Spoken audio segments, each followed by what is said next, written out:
Hey folks, I'm Dave Bauer, wine specialist here at Davis and Simons Ranch. I want to talk about one of the most common questions I get here.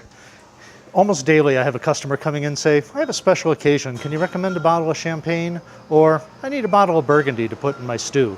Give me a suggestion. It's actually a difficult question because Champagne is actually a place. It's in France, there's a specific region where the Champagne region makes wines like Taittinger or like this delicious Aubry wine. And to be called Champagne, it actually has to come from that specific region of France. But wait, customers say, I get Champagne from California. And they're not wrong, because Korbel has California Champagne, or low price brands like Cook's and Andre also say California Champagne on them. So what's going on? It turns out in the United States, prior to 1996, it was legal to use foreign place names on American products. And the wines didn't have to come from there. They didn't even necessarily have to be made from the same grapes that were grown in those regions. But if those brands existed prior to 1996, they're grandfathered and they're still allowed to use those names. So it gets very confusing for the customer. Burgundy is another good example. In Burgundy, another region of France, Pinot Noir is the king of the red grapes there, or Bourgogne as it's known in France. And delicious Burgundies start in the high teens and go up from there. But again, there are California so-called Burgundies, Gallo Hardy Burgundy, even Burgundies that come in boxes in large formats. And they aren't necessarily made from Pinot Noir, but they are just inexpensive red wines that you can use for a variety of purposes if you need a low-priced budget wine to serve. Chablis is another good example.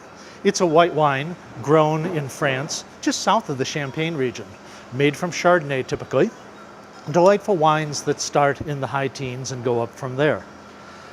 But Chablis is also used in the US as the name for a generic white wine. Certainly not made entirely from Chardonnay, and can be anything you want, and often tastes nothing like the true Chablis that you get in the bottles from France. Chianti is a place in Tuscany in Italy. It's known for making wines from the Sangiovese grape. Chiantis from Italy can range from an inexpensive wine like this Bolla, great with spaghetti or pizza night, all the way up to a top-end Gran Selezione bottling. American Chianti probably is not made from Sangiovese. There's very little of it grown here in the United States, but yet we have wines that are fruity red blends that call themselves Chianti, even though they're not from this place. Lastly, you'll have a similar thing going on with wines from Germany. American wines called Rhine are trying to pattern themselves after the wines from the Rhine growing region of Germany. Rhine is a river in Germany, and you have the Rheingau and the Rheinhessen as two regions in Germany where true Rhine wine is made from the Riesling grape. White blends here, typically sweet, typically fruity, but not necessarily made all from Riesling, and certainly not of the quality you see in many of the German wines. There's a place for all these wines on your table.